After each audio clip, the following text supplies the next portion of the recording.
Hello, Brandon. This is Felipe Taji Mag. How are you? Good, yourself? How you doing? Good, good. So you have to tell me you play Kapule, right? Correct?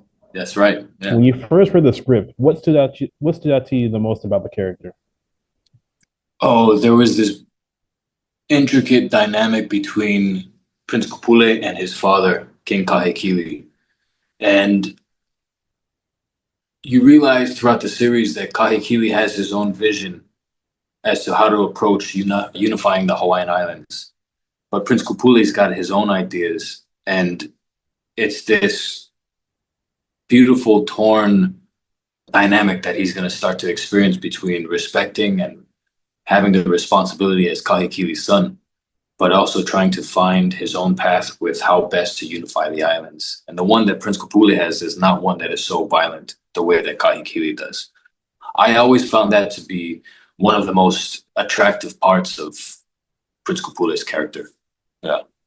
You do see some of the ruthless parts of him in the series. Oh yeah. So how do you think he's dealing with this part of him and his opposite views of his father throughout the series? Well, the responsibility he has to Kahekili as his son is that he's always in this position where he has to respect Kahekili's wishes.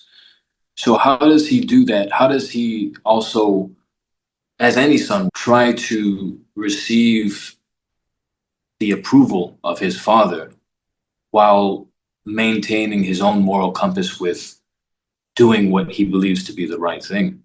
And the inner monologue that I would always have with myself was, yes, father. It didn't matter what I was thinking. It was always, yes, father. And it would create this tear within his mentality. Like, how do I maintain this journey that I have upon me? I can't do this the way he's doing it. And so that was something that I walked with for a long time. And I even pulled from my own relationship with my father and kind of brought that to the forefront. We can go on and on about fathers and their sons and the power struggle there. It's not just Kahekili Prince Kūpule. This is very much a common relationship that people have with their fathers, especially as a son. You're going to see a decision come to fruition toward the end of this thing. And there's more to come so. Yeah, and then when you read about your character, that's kind of sad in a sense, don't you? Don't you? Yeah, you mean Historically reading about the character, yeah, yeah.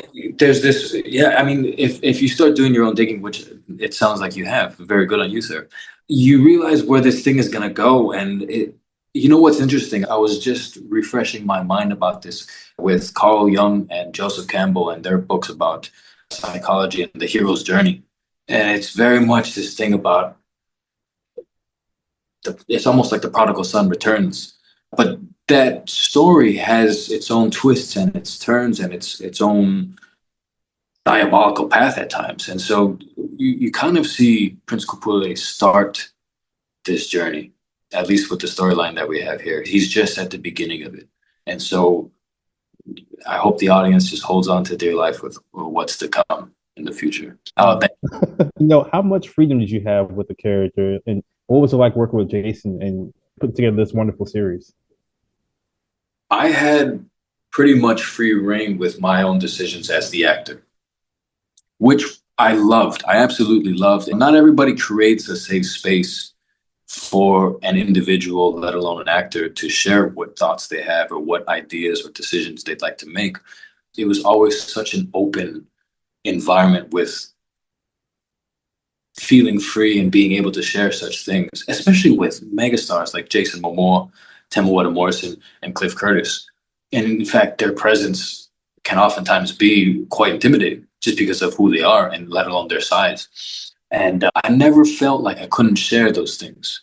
And I always appreciated that because to me, that spoke on the way they looked at me as well. They looked at me as an equal. They looked at me as a colleague. And that meant the world to me. It really did.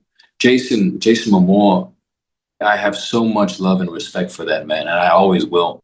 If he wanted to, could teach a master class on action in film. He really could. He's so in tune with where his body is in frame and what a thing reads like physically that he's always going to have that in his arsenal, more so than I believe a lot of people will. And he was so kind in not just allowing me to be close enough to see how vulnerable he is, but also to share some of the things he's experienced, some of his knowledge with film and working as an actor in film and TV. Okay. One thing I noticed about these characters is that I'm speaking of Cliff's, Jason, and Tamara's character. They seem to all have this thing about power. Yeah. Can you talk about what do you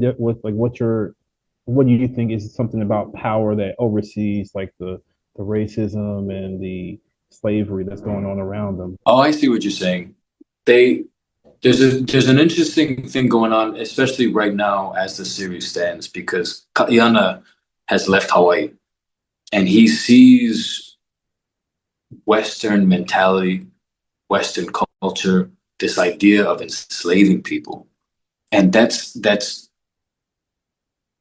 what that is not what the power is in Hawaii. Yeah, The power, we call it in Hawaii, the mana, a person's spirit, belongs to the person, and each person has their own mana. Now, the royalty and the high chiefs of Hawaii, they happen to find themselves in that position because of their lineage and because of their own power, their own mana. It gives them the right to rule, and oftentimes they would have their own fights and they would fight over it. They say, it's the Game of Thrones.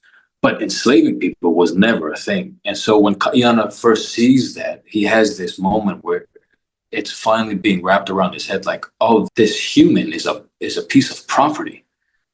And he has a hard time wrapping his mind around that. That happening, he realizes there's so much more that is going to come for them in the not too distant future that he has to do something about it. And at least right now in the storyline, the most powerful is going to be the one that unites the islands. And he realizes the guns, the ammunition can be really useful if he gets them back to Hawaii. So that's kind of where his mentality is. He's going to deal with the Western mindset later on, but for now, it's the ammunition. We need the gunpowder. We need the guns. okay. And I wanted to ask you, like, how do you think where we're at right now in the episodes? Yeah. How do you think it's relatable and helpful for people who are watching the series? Well, where we are right now, I always share this about Hawaii's economy, which is so much geared toward what is tourism. And rightfully so, because Hawaii is a beautiful place to come to. It's a wonderful place in terms of its people and its ambiance to have a holiday. And yet there's this intricate, vast history that is attached to the islands that not a lot of visitors really know about. It's just this place to have a good time and drink Mai Tais and perhaps try surfing. But there's no understanding of the recognition of its history, what the people of Hawaii did to unify the islands. Having that awareness, having that knowledge goes a long way, especially as a visitor. People in Hawaii are so welcoming because they've been taught to be welcoming. Yeah. It's kind of ingrained in their culture. Mm-hmm. And sadly, that can kind of get twisted into being subservient almost.